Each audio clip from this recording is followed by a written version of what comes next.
Hi there, ladies and gentlemen, and welcome back to yet another cracking installment of the Map Round Show. This is the Built in California series, and I'm super stoked, super excited to bring you this next founder. He's doing like some hardcore stuff in industrial innovation. He is the co-founder of a startup called Industrial Next. Lukas Pankau, welcome to the show. I'm glad to be here. Thank you for inviting me, Matt. Listen, the privilege really is all mine. I think what I'm super excited to get into with you today is all the rad shit you were doing at Tesla. So it's super cool. I've had the privilege of obviously getting to know you and getting to know a little bit more around what you're doing, as a team and as a startup. But for our viewers and around the world who haven't heard about Industrial Next, give us the elevator pitch. What do we need to know? Absolutely. So firstly, thank you again for having me. So we at Industrial Next, we're building modular and fully autonomous factories for manufacturing complex product. So like discrete manufacturing, effectively, where you take some product and you assemble it out of other subcomponents into this. And in our experience, this is not as automated as we think it should be in the year 2022, and we're leveraging a lot of the knowledge and experience we've gained at Tesla in ramping the Model 3 and other products to sort of rethink manufacturing, especially general assembly from the ground up. So maybe let's start with the obvious one, because I know, I don't know many people that have like worked at Tesla and let alone do the kind of work that you did at Tesla. So could you unpack that for us? Like, what work were you actually doing? Because I think it's really important to set up, like, why Industrial Next has got such a great team and capability. So, unpack that for our audience around the world. Like, what were you actually doing at Tesla? Yeah, so most of our work was originally except for my co-founder, Alan, most of us were on the vehicle engineering side. And so we were defining the electrical architecture, the general vehicle architecture, autopilot architecture for cars ranging from the Model X all the way to Model Y and Cybertruck and a few other products. And at one point, during the Model 3 days, the company was struggling to ramp up production to the numbers that we needed to produce. And so a lot of us went to the factory to help sort of rethink how that ramp is going. And so in a lot of cases, we found a kind of this gap in technology between industrial manufacturing equipment in general and the things that we've done on the automotive side. And so we started introducing a lot of these things from a lot of this thinking from the automotive side, especially around like architecting what effectively is a very complicated robot, right? A car. Mm. Architecting these into these solutions that helped us build the car and scale the car. And so Mm. one of the projects that we were involved in is setting up that tent production line in the back parking lot of the Fremont factory.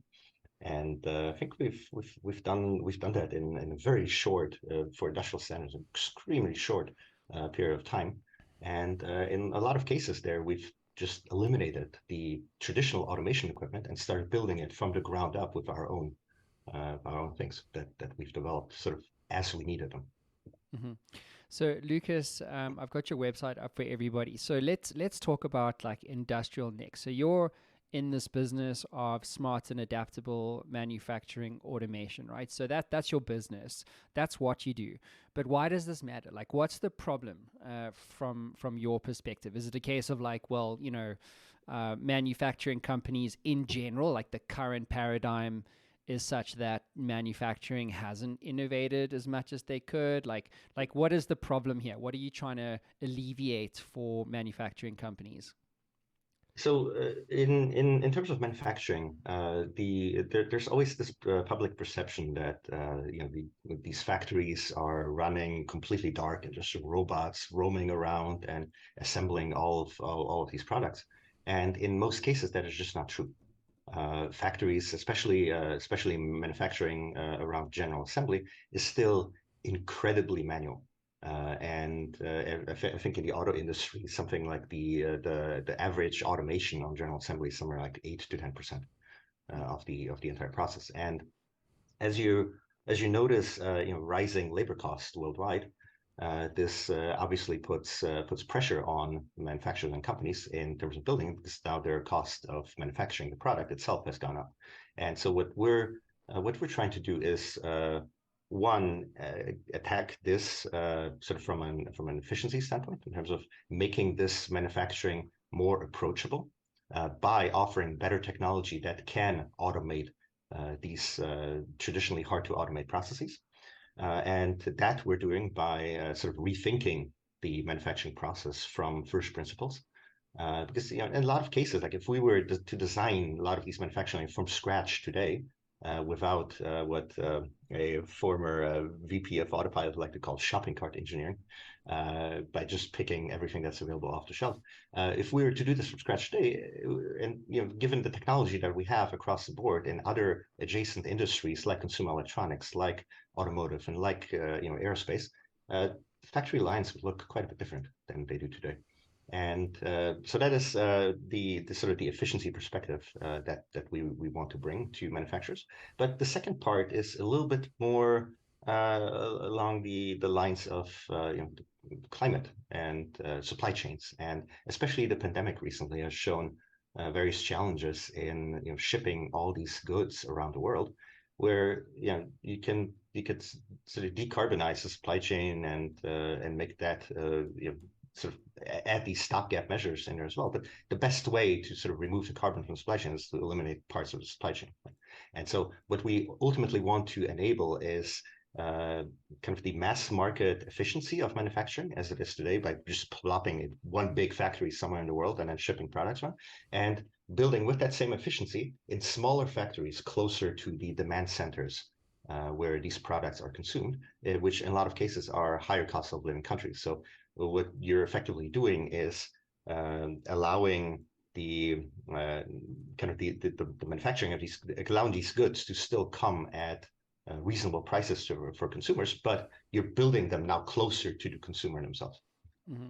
So, so a couple of things here I want us to unpack for our audience around the world. So the first thing I think we should start at unpacking, at least, is what makes automation in manufacturing hard? Because like the one thing that like I just in my mind, like when I think manufacturing and automation, like I think robots, I think lots of like sparks flying, machines doing its thing, but like no humans, like very little humans, and the car goes from A to B on a production line, or whatever the widget is, or whatever the unit is, and by the way, like my dad, he was in like logistics, like for many, many years, like before logistics was even a thing. Like he was doing like hardcore logistics, and he went to, I think it was in like the 1980s, he went to like the Audi factory in Germany.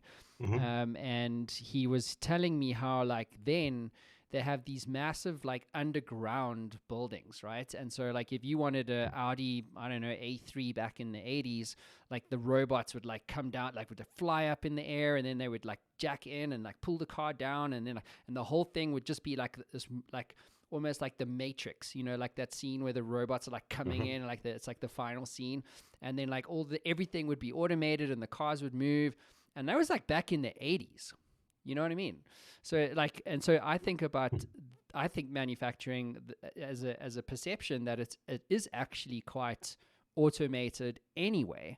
So I'm curious to get your view. Like, am I wrong? Is that perception incorrect? And what makes automating anything in manufacturing difficult? The perception is a little bit driven, I think, by science fiction and stories in general. But I've also seen these now. Some company like Volkswagen, they like having like these big towers, and they will put the car in, and then as you pick it up from the factory, they'll like make a whole show out of like pulling it out and then sort of delivering it. That's And it. they're very cool. But what happens in a lot of these solutions that kind of seem so high tech and so futuristic is, the robot is pre-programmed to go exactly from these points to these points, and if it encounters something changed, like if the car in that station is not exactly what it expected, it kind of falls out, because doesn't know how to, it doesn't actually understand what it's doing. It's just following a set of instructions.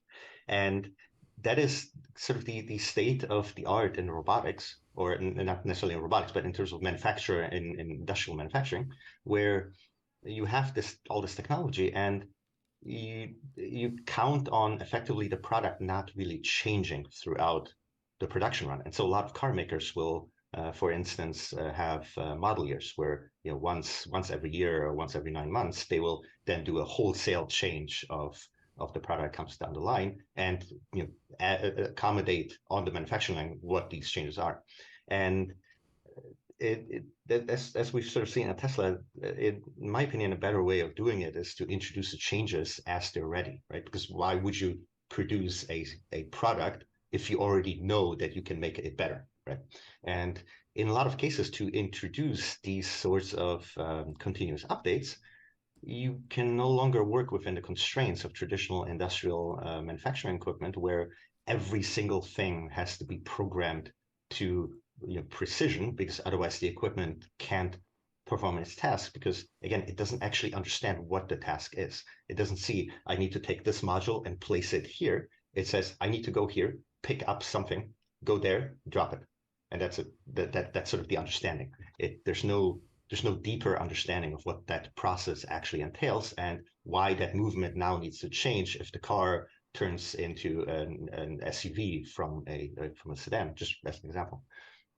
And so in a lot of these cases, the challenge to make this more to make this a little bit more adaptable is exactly in getting these products set up. So today, for example, to deploy an automation cell, it's installed, and then there's months of commissioning work of that, where it's just run in sort of these dry cycles and then readjusted, and it's kind of tested and it's readjusted again, and then it starts slowly ramping up, right? So the time it takes for like a whole factory to go from scratch with automation equipment to some kind of production, higher production output, it stretches like from a year to 2 years to 3 years, right? Because all of this needs to be stepwise increased to perform the same thing over and over again.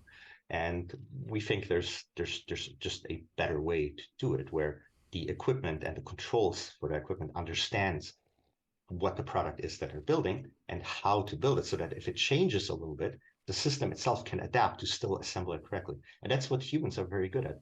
And even during the Model 3 production ramp that I mentioned earlier, even Elon admitted at that point that the humans are underrated in a lot of regards, but they're not underrated because humans are somehow inherently able to assemble things better than robots can. Robots are still the kings of assembly. It's just that humans are adaptable, right? You don't have to spend a lot of time to tell a human precisely in steps how to do something. And then if it changes, the process fails, right? The human can adapt to it, where the part, for example, ends up a slightly different location in your station.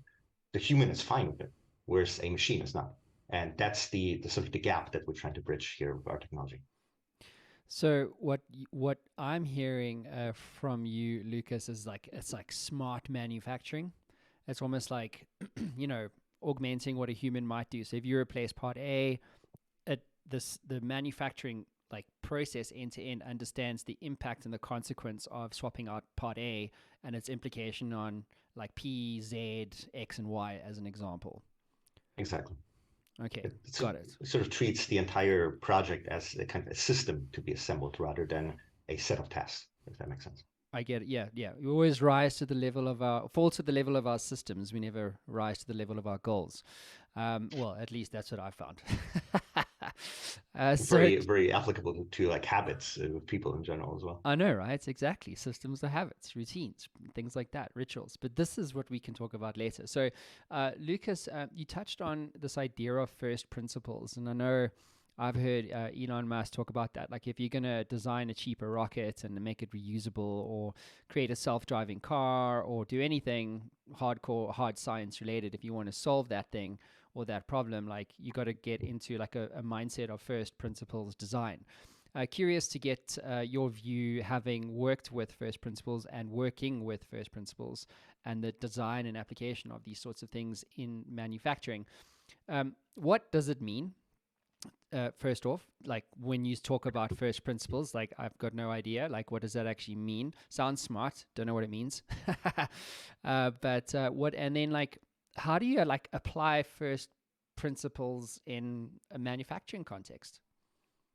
Yeah, so the context by itself is sort of more the stage where you define the thing in more detail. But in terms of first principles in general, it's and as silly as that sounds, is you kind of look at something from the ground up, right? It's the whole idea is that you're starting effectively with a blank slate and you have some kind of goal that you're trying to reach. And what you're doing is you're developing effectively the path using the best technology and the best thinking available today to get to that goal, rather than taking sort of the more common approaches. We have these components here, we've used them for the last 20 years. We're going to sort of assemble them into something that gets to that point. So it's kind of a rethinking, right? And one big saying that I remember Elon was always fond of is find a way or make one. Hmm. And that is, I think, the core to working with first principles in manufacturing or any other area is that you know your engineering and your thinking is solid enough to where you start from scratch, you go to a goal, and then you find a way there, right? And sometimes that means you pick something off the shelf because it's good at what it does, right? Otherwise, it means that there is no way to be found because right now it doesn't exist, and so you make it. You create that little bit of technology to get to that point, and so that's sort of where we are as a company is we have that goal of this manufacturing system that can adapt itself to the product that's coming down the line. But right now we can't directly find a way there, so we have to make one by creating these foundational technologies to get to that point. Mm-hmm. Got it. So one of the things that I'm aware of is that doing like manual assembly work is kind of getting more prohibitive from a labor cost perspective. So like if you know, especially when you start doing things at scale, like producing a car, like Tesla does or what have you. And so if that's the case, like, um, is what you're doing helping manufacturing companies reduce labor costs?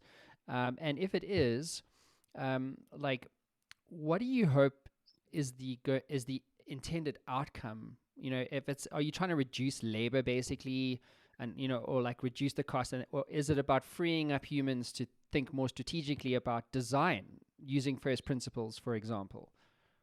I think in a way it's getting allowing humans to return to what they're really good at.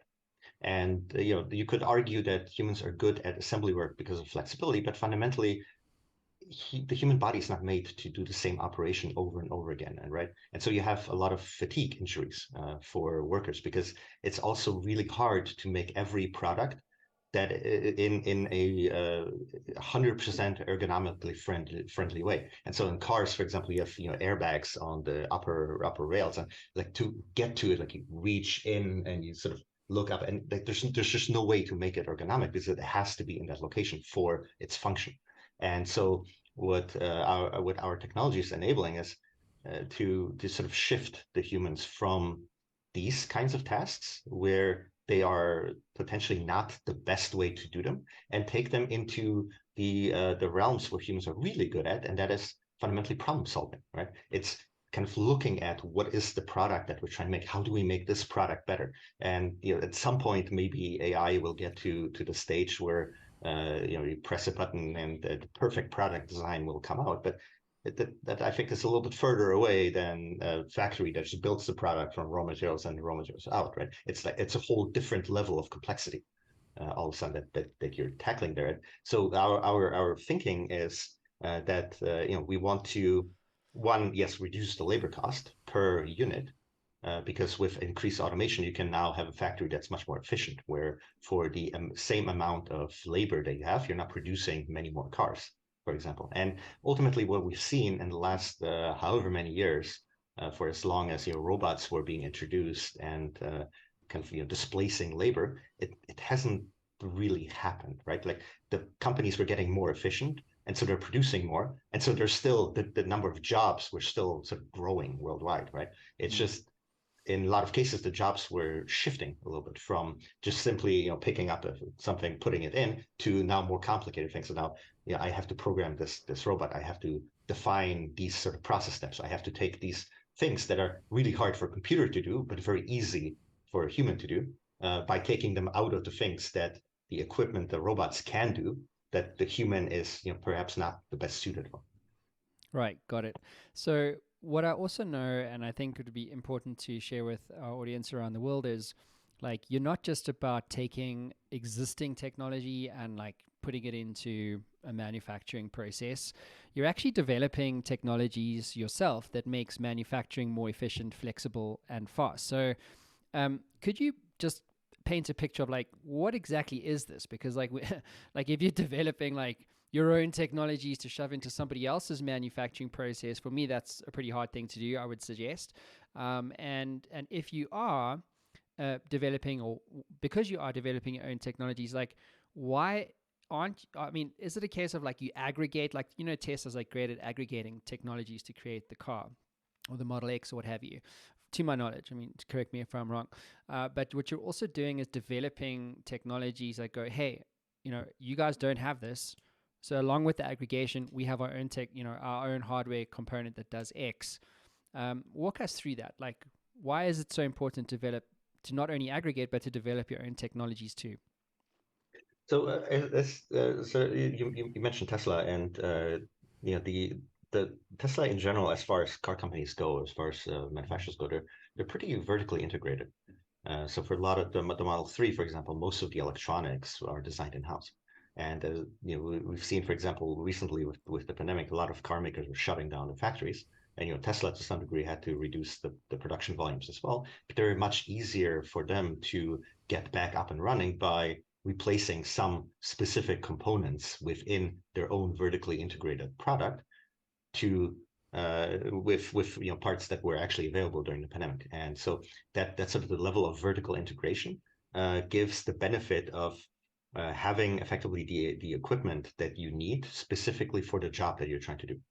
And so this kind of goes back a little bit more into the whole first principles thinking and rethinking of the manufacturing process, and that we're not opposed to using existing technologies where it makes sense, but in a lot of cases, the existing technologies are sort of a almost a compromise for tasks that are a little bit different than what you're really trying to solve, and they're a little bit different because they came from a different place, right? They came as sort of this incremental change on top of how the manufacturing process has been done for the last century plus, right? And in our case, because we're trying to rethink this from the ground up, there's a lot of these kind of technologies that we cannot take off the shelf. And so in those cases, we do want to take those in-house and develop those ourselves so that we can solve the fundamental problem that we're trying to solve in the right way. And this sort of vertical integration, kind of as you also hinted on, gives us more flexibility in terms of how we attack these kinds of manufacturing challenges itself, because we can now define equipment and create equipment that is really well suited to the task that we envision in our solution that we need.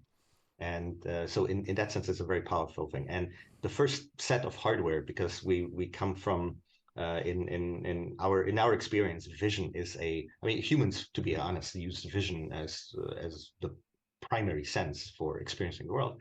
And we do think that vision is a very, very important aspect of making manufacturing smart, fundamentally, because it's easier to detect with vision a lot of things about the manufacturing process that then lets you act upon that. And so the very first product that we're creating is a very powerful and small smart camera that sort of blends the a little bit of the kind of the Tesla efficiency with some of the thinking behind Apple's kind of it just works sort of thing. I mean, except AirPods, but that's a different story. But usually like Apple technology, like it like you use it as a tool to get something done. You don't use it as like playing with the thing to get it to do something, right?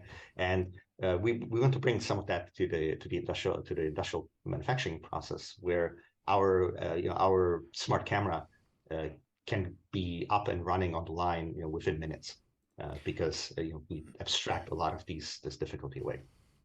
So, Lucas, that's called the CyberSight camera. The first product is, yes, it is called CyberSight. CyberSight. Do you have it there on your desk? I do not have it here, unfortunately. No, I wish I remember to bring it. You must always show, you mustn't tell. I know. I apologize. No, don't worry, it's all good. So, just on that, so let's talk about your CyberSight camera, because this is a technology that you've developed on your, as a team. And maybe what I'd like to do for our audience around the world is to paint a picture of like how would the CyberSight camera, like be integrated into the manufacturing process. So, as an example, would it be fair to say, Lucas, that if you put that camera into a manufacturing line, it would be able to visually see what is going on in the manufacturing process and then make suggestions based on data, essentially now AI and ML, to reallocate and automate some of the production steps so that, manufacturing companies can reduce labor costs by 10%, like overnight, as an example? Yeah, I think that's a very, very good way of characterizing it. Thank you for summarizing that for me. So one of these studies that we've performed with some of these pre-production units on the camera is on a manufacturing line that makes a very popular laptop from a US laptop manufacturer, and we've placed these cameras at every station on the line. There's almost 100 stations or so, and on these stations, the cameras were capturing a lot of data about the production associates and how they're moving, and which parts they're grasping and how they're making that assembly. And from that treasure trove of data, you can do a lot of optimizations and a lot of inferences around the way the manufacturing process is designed and the way the manufacturing process should be designed, because all of a sudden you can now, with all the data, identify these kinds of I don't want to say call them necessarily wasted motions, but these kinds of non-value added parts of the process itself, like turning around and reaching for a part to put on the part, like to put on the product. So you start developing these kinds of suggestions where you take this thing and you put it on the other side. And you could argue that a industrial engineer can spend a month in a factory and come up with most of these things, and you probably be right. A good industrial engineer should be able to do that.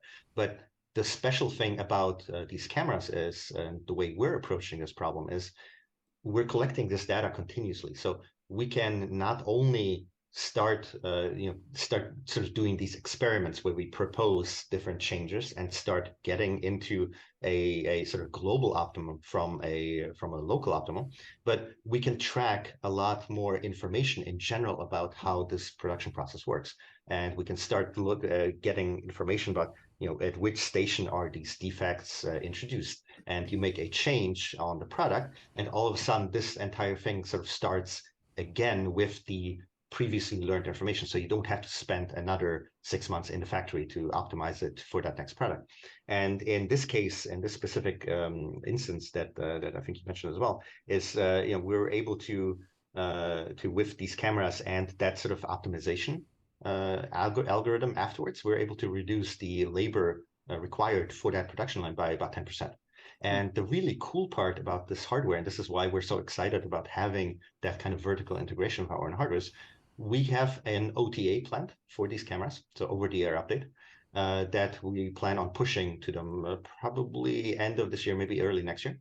And that will almost immediately allow an additional reduction with no additional hardware, and another reduction of somewhere around 6 to 7% of labor with just that. And it's really cool. I think the nerd in me is really excited about this. Hey, Lucas, you went full nerd real quick, dude. So. I take that as a compliment, I guess. Yes, you should. You absolutely should. So the other thing I think that's really interesting about like what I'm hearing is that this isn't just about hardware. Like if you think about your camera, your CyberSight camera, if you think about I've been showing videos while you've been talking of manufacturing processes from different companies in the background. And if you think manufacturing, I think car, I think robots and steel, right? But there's really like a huge software component to this, Mm-hmm. right? Where you can have great hardware, but like if you're going to automate anything, you've got to have a really fantastic marriage between both the hardware and software ecosystem together. And so what I'd like to maybe ask you is like, how important is it to think about this problem of automated manufacturing or smart manufacturing processes or systems in a more holistic way, like to think about the thing holistically, because it's like you think about automating something. This was like, we'll take step 372 to 376, let's make that just one step, right, rather than six. So you know what I mean, like you're thinking quite unit, you're thinking like a unit economics scientist, right? It's like one whatever, and you put one in, you get three out, or reducing three by one, whatever the case might be. But really this thing is like, you got to think about holistically, how do we solve this problem using first principles design? How important is it, Lukas, from your perspective, to think holistically about a problem? I think it's really the only way to make impactful and lasting change to any kind of problem, whether it's manufacturing or anything else. We've been very fortunate in that most of our careers we've spent at the system level. We've always been able to dive into the details where we needed to, but we always had that sort of system level view. And in one little maybe anecdote is most of us worked at legacy automakers or the big auto makers in the Midwest. And what always struck me as a little counterproductive there is, and this was sort of before I started, architecting entire cars and whatever else. What struck me a little bit counterproductive is you had all these groups, right? And there was always this activity. I think they some car makers call that VAVE. I don't remember what that stands for. Value added something else. Um, but it was basically looking at your products and then suggesting cost savings. And so what you would inevitably have is you would have these groups kind of suggesting only savings for their specific purview of the car. And what was almost I don't recall a single instance where it was genuinely considered that if you save 10 cents on this part, but you're increasing someone else's cost who sits, two buildings away by 30 cents, you haven't actually saved anything, right? You've actually made the product objectively worse. And there's no real sort of system level approach to this. And so one thing that we've done in our time at Tesla is sort of look at the product in a more holistic way. We started looking at the different components, how they come together, what function they perform, and what is sort of the globally most efficient way of making this rather than just improving part by part by part. And so in a lot of cases, the design decisions that we made were increasing the cost and increasing complexity of some components because that disproportionately decreased the complexity and cost of other components. So that made the entire product better. So it's sort of the argument like in mathematics where I know my teacher and professor will always harp on this is, make sure you don't find the local optimum, you find the global optimum, right? Because sometimes it's easy to get stuck in these locally optimal conditions where you sort of lose sight of the entire system. And so we think it's absolutely vital to think of the process from a system perspective, because that lets you understand the sort of where the inefficiencies are, but two,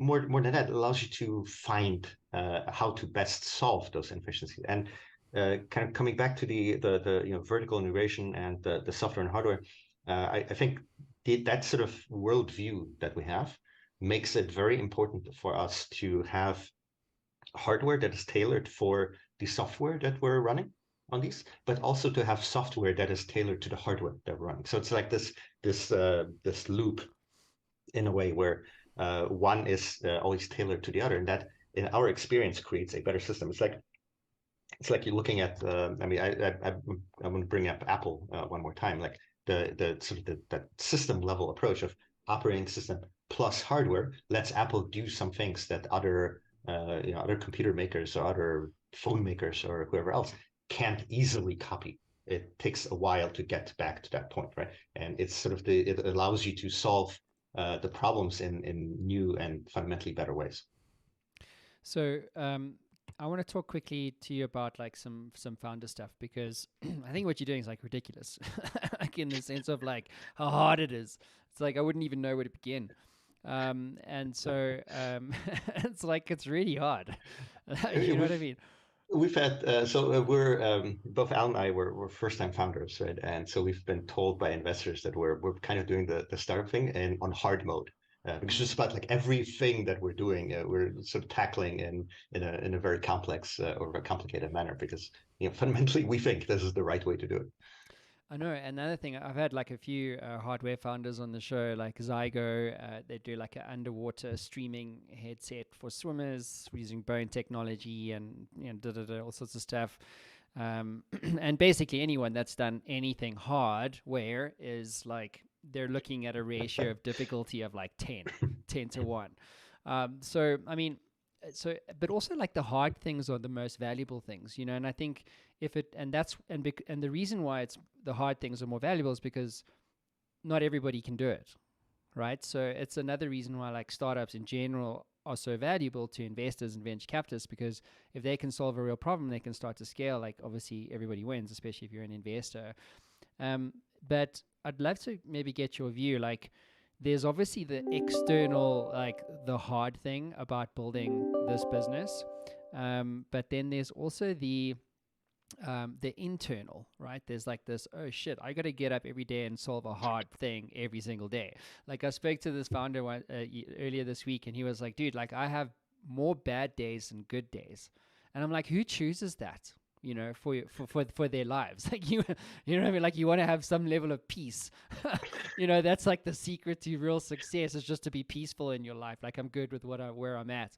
But it seems to me like you're at the coalface, and I'd love to maybe get your view on what stands out for you in your business as being like the hard thing about hard things. I mean, we've been called adrenaline junkies for that specific reason, that we choose to do something. But honestly, I can't say that it's more bad days than good days, because it's still exciting, right? Like in our case, like we still fundamentally believe in what we're doing, to the point where it doesn't, that all the hard stuff is not a barrier in a way to prevent us or make us feel bad about it. It's more of almost more of a like a motivation to like get to these things, right? Because fundamentally, we've been very lucky in that as a team, founding team, we've spent almost a quarter century at Tesla between all of us. We've spent over a decade at Big Auto, and like we've built really complex products before. We've built really complex hardware. We've built really complex software. Like we understand the challenges, and it doesn't phase us anymore so much. Like please don't take this as me saying that this is easy to do. It's definitely not, and we still it still takes us considerable effort to get these things out. But it's not as daunting for us as it probably should be. And I think I'm partially also glad for that, because it doesn't have that effect of scaring us away from Mm. these sort of challenges. So I don't know. What just a question on like you've heard of Rillion, right? Like the EV company, like the Tesla competitor Rillion. Have you heard of them before? So Do you mean Rivian? Rivian, Rivian. Yes. See, thank you. See what a difference a letter makes. See, I could never do manufacturing. Could barely get the words right. But interesting thing, like I've just got this press release that came out like not too long ago, towards the end of last year. Curious to get your view on it, because it was Rivian's IPO. They were valued at like $100 billion, putting them just behind Tesla. But like they had only made like 100 cars or something like that. And everyone is like, what the hell? Like, how do you become $100 billion company when you hardly have any products to hit the road? You know what I mean? Like, it's a weird thing. So I'm curious to get your view on valuations, because I know you mentioned like you've raised 12 million, and like your first time founders, that's a huge success on its own. And so I'm curious to get your view on like on the role of valuation in a startup such as Industrial Next. Like, so there's a few components to this. So one is borrowing from the Rivian example. How important is it, or how do you value something like what you're doing? Do you know what I mean? Like, it's not like you're selling a SaaS subscription thing and it's easy. It's like, well, I'm doing like, I'm increasing MRR by like 30% a month, or whatever the case is, or maybe my ARR is increasing by 300% year on year. It's like, that's easy, right? To go to an investor and go, yo, like, this is where I'm at, and here's what your potential upside is going to be. Like, you guys are in this difficult component unit economic space, and so the way that you would value something like with what you're doing is, I would imagine, very different to a SaaS company. And if that is the case from your perspective, and what's your thoughts on valuation processes around like something that you're doing? I think it's definitely different than valuing something like a SaaS company. It's the thing about hardware, right? Especially the moment you start including hardware anywhere in the product, is your cycles. Your cycle times are much longer, right? With software, it's very easy to push out a product and then make a massive change to it over a day, and then you push out the next product. Right? You're releasing basically the next thing. With hardware, you're already by default locked into, at very best, this 2 month, 3 month cycle, just because it takes you that long to create the design files, get it manufactured, because at our stage, like, it doesn't make sense to manufacture all these products ourselves, and then get it back, bring it up, and then test it, right? And so I think the valuations for companies, like even in Rivian, in that sense, I think they include a very big component of what is the sort of the end state of the company, right? Where's that company going? What's that sort of that grand vision behind it? Where's the potential for this? Because sort of as I think you mentioned as well, it's including all these different components and that sort of level of vertical integration. It provides for a foundation of a very very large end result, right? At the end, a sort of very big challenge that you're tackling in a very big and fundamentally global market. And so I think the valuations for that sort of thing have to account for that sort of ultimate reach, right, of this solution that you're creating. That maybe for a SaaS company is not. Obviously, there's always that sort of the big vision and that big endpoint that you want to get to, but it's a little bit more. I think it's more possible to define it in that sense. Well, it's an interesting conversation point, right? Because of the market where it's at. Like, there's all I ever see now and hear from like investors and VCs and like hedge fund people and startups also is like, VCs now are looking at profit, not valuation, given the market. So it's kind of like the Series B, C, D VCs are moving earlier in the investment life cycle. So given the market, like, you're not going to scale as fast as you thought you would like 2 years ago. And so their multiple exit outcomes is obviously under threat. So they move earlier. So let the market like recover, and then those startups then move late stage, and then blah blah, and then they get a bigger share, and da da da da. At least that's my kind of thinking around like VC money and like kind of what's going on here. But I'm curious to maybe have a bit of fun with you, just cognizant of time. So here we go. So you guys are not doing the hard thing about hard things. And I'm going to give you the keys to the Matt Brown Show time machine, right? So I want you to go back to like day one when you're like, cool, we're going to go do this Industrial Next story. And if you think about all the failure, all the learnings, all the hard things that you've overcome, what is the one piece of advice you would give yourself on day one about building this startup Industrial Next? Oh shit. I think the single biggest would probably be believe in your vision. Mm. It's very easy. It's sort of, and again, this is not unique to startups by any means, but there's definitely a big element of this in startups. There's um, there's always a lot of advice that's available, and it's hard sometimes to pick and choose the sets of advice that you follow.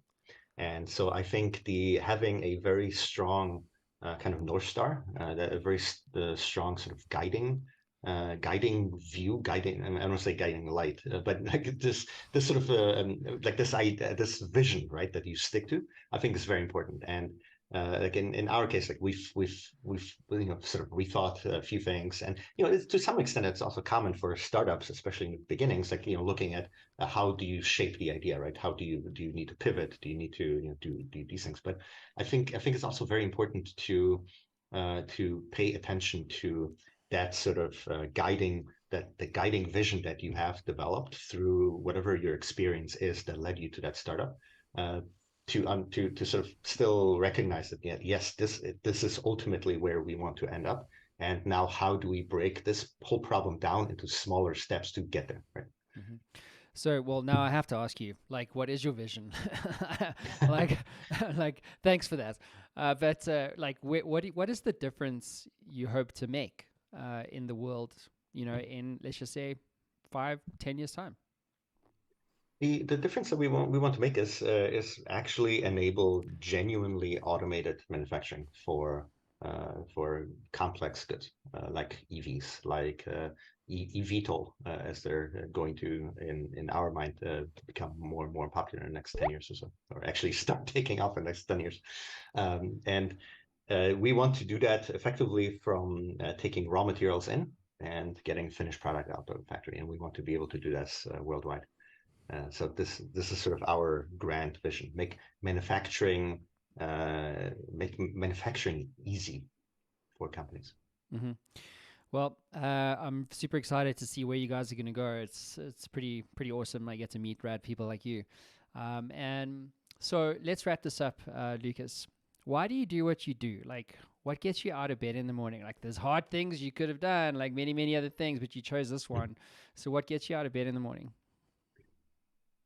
I my sort of general enjoyment, and nerding out about manufacturing sort of started I mean, I've been to the factory back in Big Auto in Detroit before, but the Tesla factory was different when we got there, because it was more it was treated more as a product in a way where it was, you could have a direct, like, impact on what you were.